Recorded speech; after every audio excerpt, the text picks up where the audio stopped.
Hello and welcome to Office Hours presented by SchoolRubric, a show where we field questions and prompts from educators all over the world in order to reflect, inspire action, and provoke dialogue.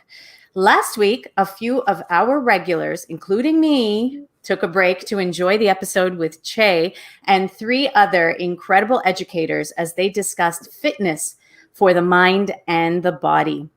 We want to thank everyone for tuning in tonight, and we also want to send some very warm vibes to many of our colleagues and our friends down south who are facing some challenges with the inclement weather. We hope that everyone is staying safe and warm tonight.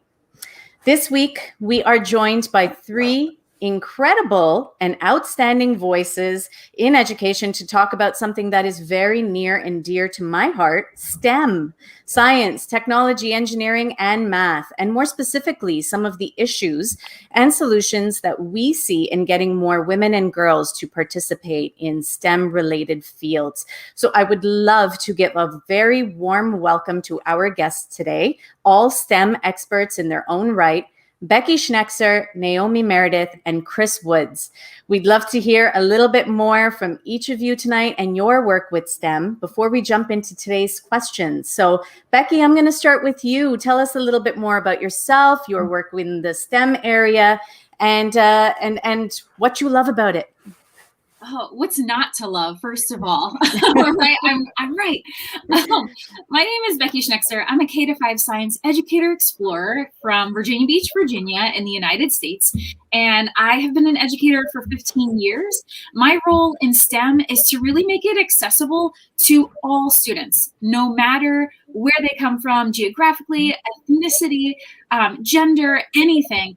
STEM is accessible and it is here for everyone. So when I approach STEM education, we'll talk about this a lot more later, but when I approach it, that's what I'm looking for. What's going to be engaging for everyone? How can I reach all learners no matter where they are? So that's kind of my role in looking at STEM from different angles, whether it's the youngest of learners, older learners, a mix in between, teaching outside with them, teaching inside with STEM. So, and we'll talk a little bit more about that later, but just making sure that everyone understands STEM is for you.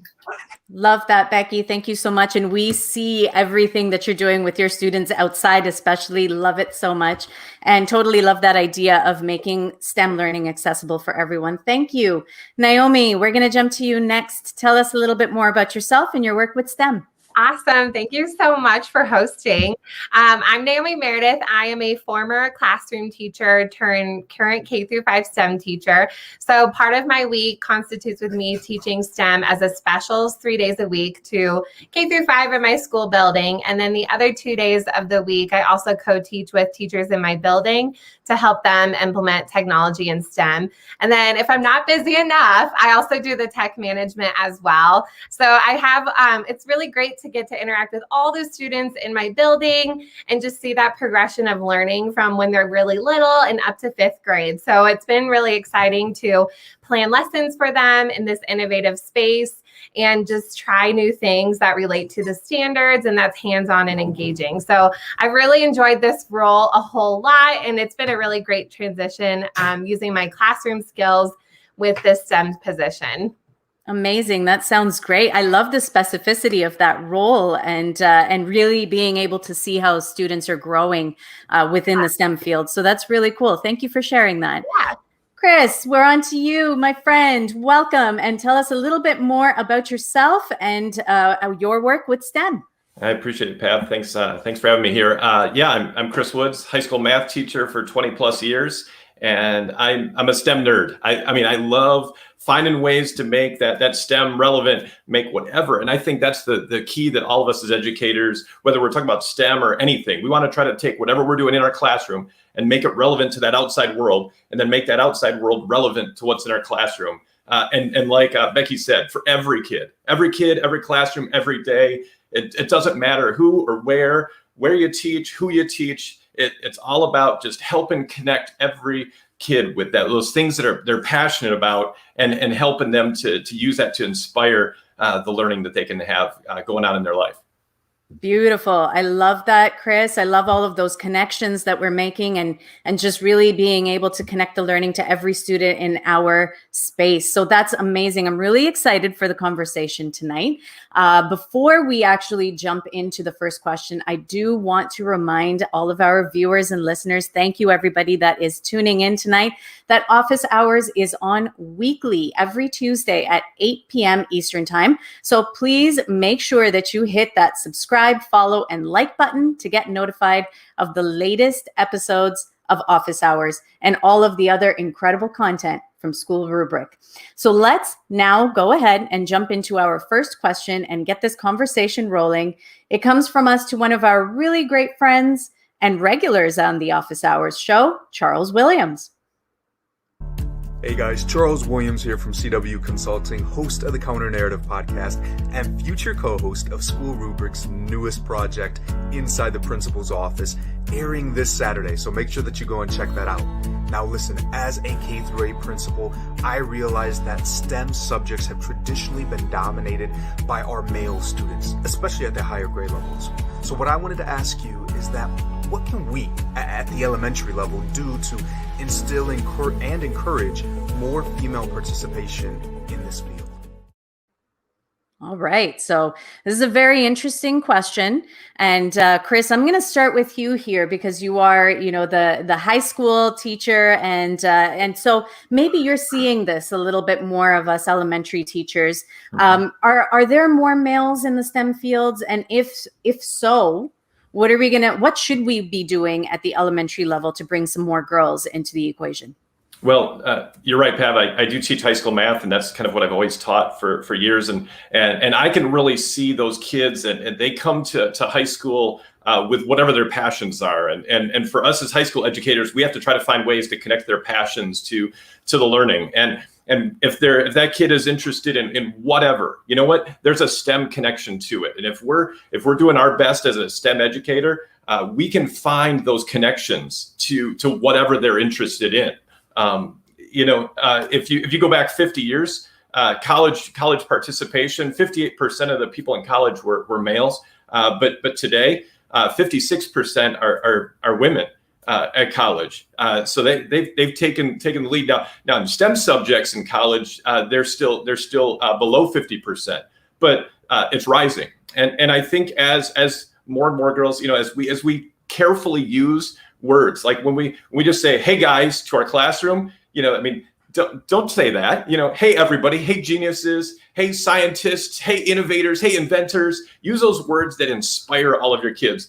And if you talk about a scientist, don't just say, I was thinking about a scientist and he, you instantly cut out half the population.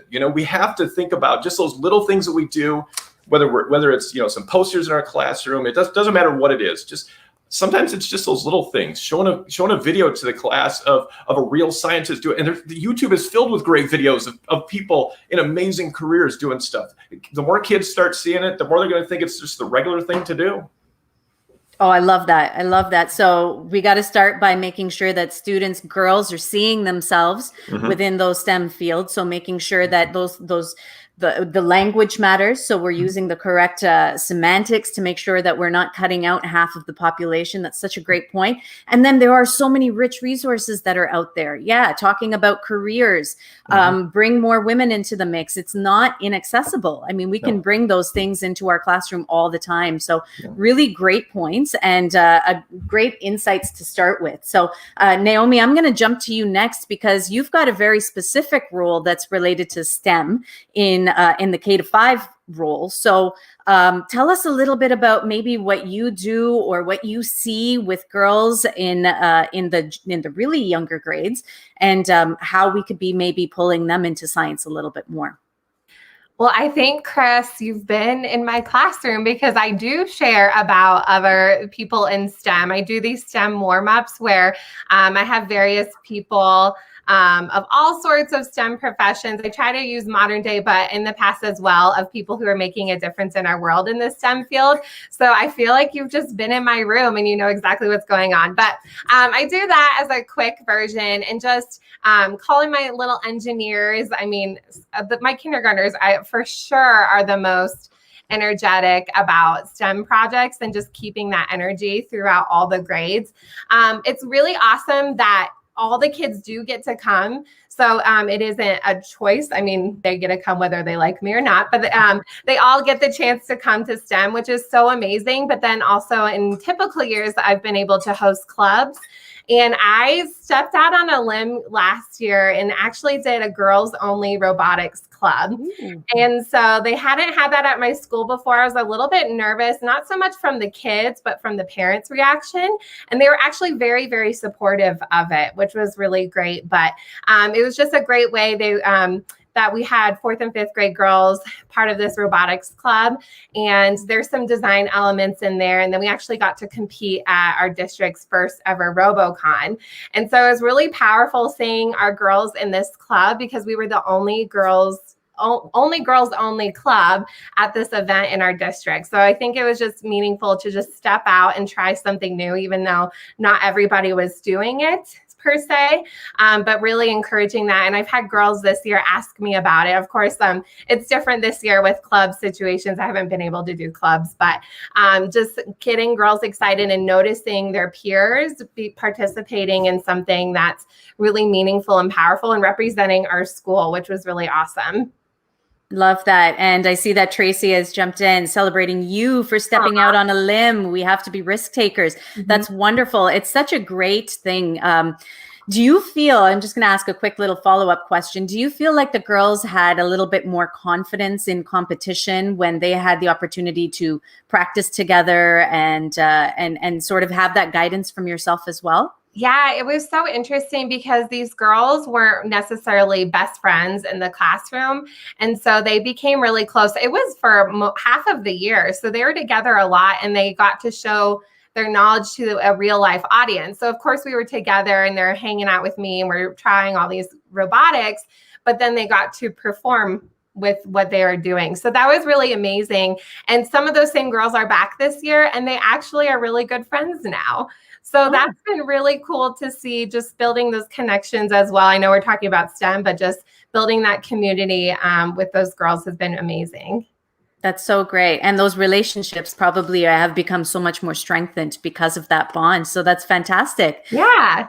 Becky, I know that I'm often very empowered by some of the great teaching that you do, especially in the outdoor spaces. And I'm always just left in wonder with how you come up with such creative ways to get your students involved. Do you feel like your students see you as empowering as I do? And do you think that maybe that some of those lessons that you're instilling with your students are getting girls a little bit more interested? Yeah, you've got me teary-eyed, so I apologize. Thank you. That was awesome. So yes. So the short answer, yes.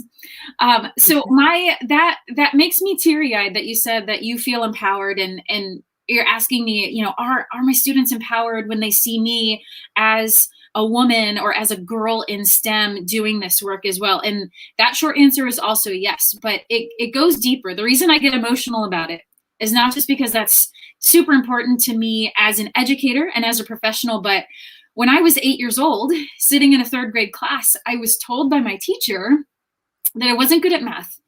And since you're not good at math, it was based on, those times tables, right? What's 8 times 6? What's 5 times 4? But, I wasn't good at that yet. It wasn't my time yet. But in 3rd grade, I was told, you're not good at math because you failed your 8s. And to this day, I get anxiety with 8. What's 8 times 6? I don't know, 48. So based on that, I was told at a very young age, you're not good at math. And so you're never going to be good at science. And so an 8-year-old girl was told that. And so for 25 years of my life, I ran away from science and from math and from STEM in particular. I knew it was cool. I knew I enjoyed it, but I wasn't good at it, right? That voice has always been in my head for 25 years. That gives me age away a little bit, right? But that held me back. And so as an educator, I never, ever, ever want to be the educator that tells anyone that they can't do something or that they're not good at something, because it's not that you're not good at it, it's that you're not ready yet. You're not there yet. And so my students they do see me as a woman in STEM, and even parents, some moms have come up to me and said, I'm so grateful for what you're doing. This is great. I wish I had someone like you in my life when I was little. And I'm like, yeah, me too. That's why I'm that person. And so, and representation is so important. For me, I didn't have representation. I didn't see women in STEM careers. I didn't see women in science. And I was told myself, you can't do it. You're not. Third grade, never. That's not for you. And so representation is so important. I'm just stubborn, and I just decided later, I'm just going to be the woman that I don't see. And I'm going to be that woman for other people. But not everybody's like that. Not everybody is that stubborn, and they shut down and they say, I don't see someone like me, so I can't do that. That door's closed. Let me find somewhere else. And so finding other role models, not just me, because I'm not the only woman. There are so many fantastic women out there. And I find them and I bring them to my students, particularly women of color and women of Indigenous descent or in Indigenous communities, because let's talk about historically marginalized or just excluded communities, women of color and Indigenous women. Whoa. Right? So it's important to me that I really show those women, and I find them on Twitter. I slip into their DMs and I say, hey, oh my gosh, will you talk to my students? And I've never had a no. The worst thing that they could say is no, or I'm too busy, blah, blah, blah, but they don't. So all of these women, I feel like we're all women that want to be that woman that we didn't have when we were little. And so I know I'm talking a lot, but you can see I'm a little bit passionate about this topic, but representation is super important. And I know Chris and Naomi, you talked about language is important. What you call your students. I never call my students. They're always scientists, engineers, astrophysicists, botanists, whatever we're studying, that's what they are. Structural engineer, architect. And that's how I refer to them, because that also matters. If you hear it, architect Naomi, she's like, oh, I could be an architect, or I could be a structural engineer. So I'm going to stop talking so other people can as well. But representation is huge for me. And if I can't be that representation, I need to find someone or someone's who can do that for my scientists. And if I could jump in just real quick here, talking about that, just those words that you heard, Becky, and how difficult that was for you to hear that. And at the same time, we still got educators today. And I just got to encourage some of those educators. If you feel like you're not like one of those mathy, sciencey, nerdy people, it is okay. But please really be careful with the words you say to the kids in your classroom. Don't say, I'm not good at this, or I'm not very good at math. You can admit that you're not good at something, but you got to follow it up with, but I'm getting better. We can keep doing this. I was not very good at math at my H tables, but I've learned and I've worked hard and now I'm good at this. We have to so make sure, because kids pick up on that. They pick up on it from their parents when their parents say, oh, I wasn't a math person. My kid isn't a math person, which is just terrible. Don't say that to your kid. We would never say it about reading. It's okay to not read. It's the same thing, parents. Anyway, all those words.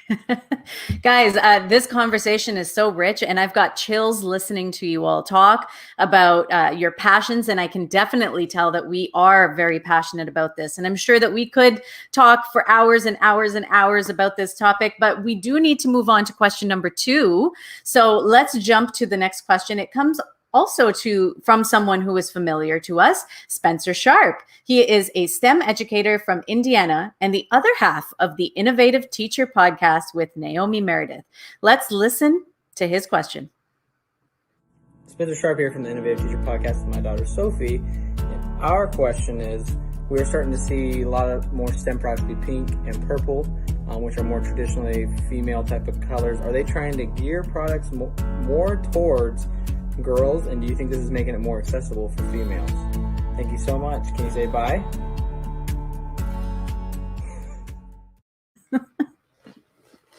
That's how I feel when somebody puts me on the spot too. So. That's a future scientist right there. Yes. I love it. Okay, now this question is something that's a little bit interesting because we want science to be accessible to everyone, but are we doing a disservice by coloring everything pink and purple, or using female characters that girls might be more familiar with? This is more of an opinion question. How do we feel about that? I know that there's kind of people on both sides of this, but I'm really interested to hear about this. So, Naomi, let's start with you. Tell us what you think about that question. I think this is such an interesting question. And I even hear kids talk about colors in class, like even when they're just picking out things to draw their plan, like, oh, that's a girl color or that's a boy color. And so I think it's just hard because that's what they're seeing in the world. And so it is a tricky balance, because I see, like you said, Pav, that you want girls to get excited about STEM, but then do we want to fit them in this box that STEM is only girly and it's only these specific colors? So it's just maybe gearing them towards a way that is making them think about STEM in a way that's maybe not a whole view of it. So it is tricky. I guess having more gender neutral types of things where it's not all geared towards one gender could be very helpful, because they can see that broader sense, and STEM is for everybody. But it is such a tricky thing because it is what they see at the store. And so how you can maybe balance that in your classroom and that it is more open-ended for all students could be an opportunity for teachers. Yeah, you're right. And I think that balance is a great place to start, and showing them, like Chris mentioned earlier, bringing in more of the women, bringing in more of the girls that are doing things like this into the classroom space. So a fantastic way to start, and balance is a great answer. Chris, I'm going to jump over to you next. What do you think about this question? Great question. And, toy companies, they're in it to make money. So whatever they want to do, that's entirely up to them. What we want to do is really focus on the kids that we have in our classroom, and how can we best help them get excited about whether it's STEM or, literacy or whatever their passion is. Again, I just keep bringing it back to that. Whatever a kid is interested in, we have to leverage that passion to build up their STEM skills, to build up their literacy skills, to build up every bit of skills that they need going forward into this world. But let me just tell a quick story here. So, first, let me give a recommendation. If you want a great book, especially for elementary kids, STEM Superheroes, 26 Diverse Women from A to Z, by Aaron Twomley. Incredible book. Everybody should have it in their classroom. Okay, but quick story here. So I bought my daughter jumper cables for Christmas a couple of years ago. And because, she starts to drive, so she better have her jumper cables. She needs to know how to do it. So a couple days ago, we were talking on FaceTime because she's at college, and she's like, my roommate's car isn't starting. Dad, tell me how I hook the jumper cables up again. It's like, okay, you go, black, red, red, black, do it in the right order, and take them off this way, that way. And she's like, good, I wrote it all down, Dad. And then she later on texted us in the day. She said, we got the car started, Dad, but I didn't do it. I made her do it so that she would know how to do it. And I was like, yes, that's my girl, because that's what it's all about. My daughter, I've already shown her things. She changed her own battery, 2 years ago because it needed to be changed. I gave her the confidence, the abilities. She had the abilities. She just needed the confidence, the push to do it. And there she did it for somebody else. That's what I think. I love that story so much. And, Chris, it reminded me of myself when I first had to do things that are, typically boy things to do. And it may have been out of necessity, but the pride that I felt in being able to do something that was traditionally thought of to be such a boy thing to do, I was extremely proud of myself. And I'm sure that your daughter felt the same way. And what a wonderful thing for her to then go and teach someone else how to do the same. So I think that that's very empowering. Thank you for sharing that with us. Becky, I know that you've got something good for us. So tell us what you think about this question, and how would you tackle this? Yeah, I have a very strong feeling about this. I am strongly opposed to girl colors anything, just whether it's clothing, shoes. I'm looking around, water bottle, but especially when it comes to STEM toys or any sort of tool.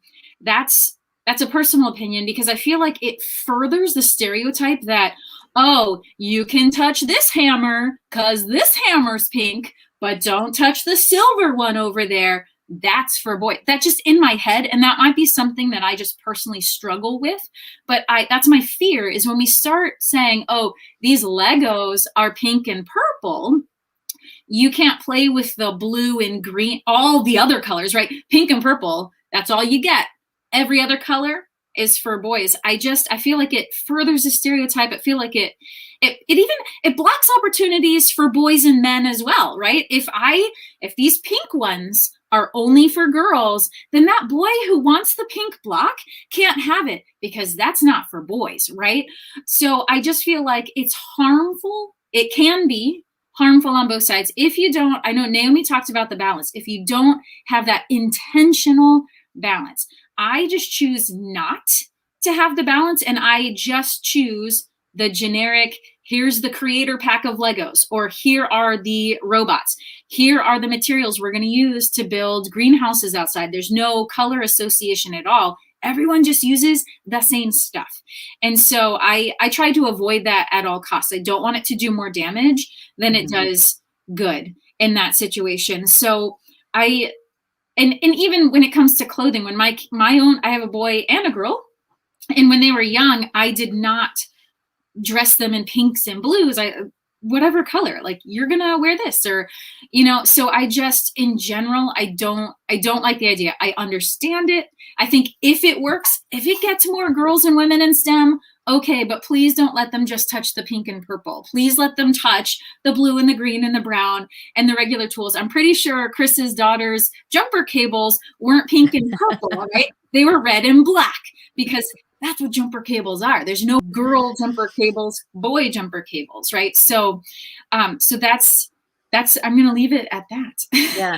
And Becky, it's such an important point, and something that we as educators probably have to remember, that a lot of these biases start from before our students are entering the classroom space, right? And so what are we doing as teachers to dismantle those? And so I think that that's such a great thing. And sometimes we need to start with that balance, but then slowly dismantle as our students get older. And so that's really key. And I think about my son when you tell that story. My younger son, who's 6 years old, will constantly remind me that there's no such, Mom, what are you talking about? There's no girl colors. When I ask him, are you sure you want that one? It's pink. He's like, yeah, what's the problem with pink? I love pink. There's no such thing as boy colors and girl colors. What does that even mean? So he'll just, I just have it ingrained in me. It comes out naturally. But at the same time, yes, it is something that we should be dismantling in our classroom spaces. Becky, I do have a follow-up question for you. And we love that story so much. Somebody asked in our viewers, how can I support my middle school science students, especially girls, to go for their passions in high school? This is the age that I see them lose confidence. Yeah, that's a great question, because we can set them up for success in elementary school, right? We've set them, there's no pinks, purples, blues, greens, all of that.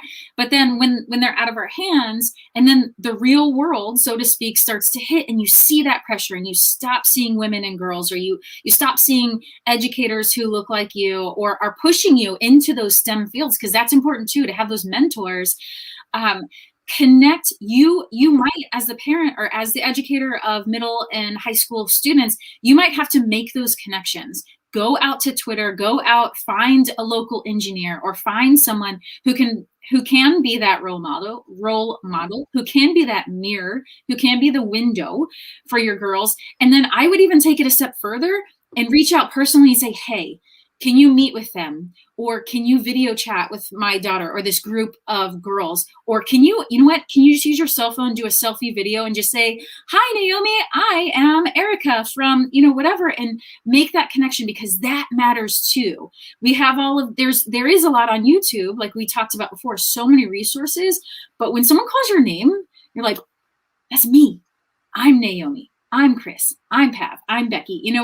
Sure, there's hundreds of Beckys in the world, but that video came to me with my name on it. that's for me. I can do that. Or now I know someone, and when I have questions or when I'm feeling like STEM isn't for me, I can lean on that person. So it takes some extra work, but it's so worth it in the end. Love that answer. And we also want to thank Kathleen Wilson for asking that question. Appreciate that. Is there anybody else who wants to kind of add something to that question or provide some input? Naomi.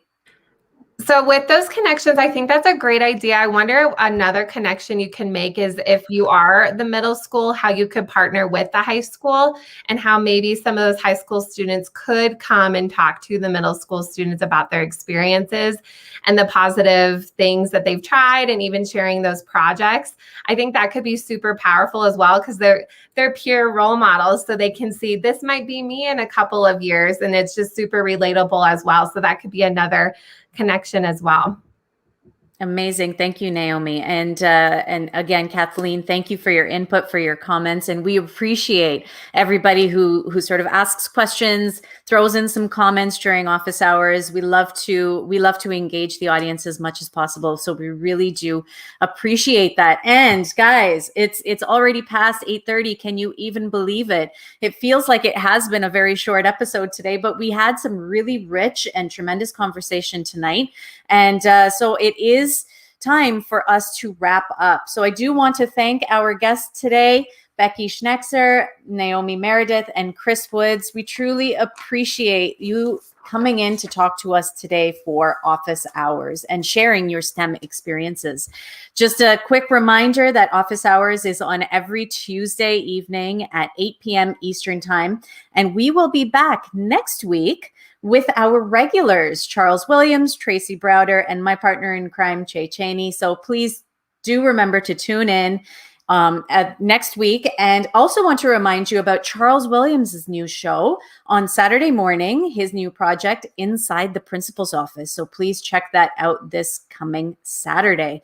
So once again, I'd like to thank all of the guests for tonight and the panelists. We've had a really great conversation that I really, truly do wish that we could have kept going for another half an hour at least. So appreciate all of you. Thank you for tuning in. Bye, everybody. Thank you for watching Office Hours presented by SchoolRubric. Be sure to subscribe to our YouTube channel where we highlight voices and perspectives of educational leaders across the globe. To stay in the know with our latest upcoming panels, interviews, tutorials, and more, make sure that you follow us on social media or visit us at SchoolRubric.com. Thank you.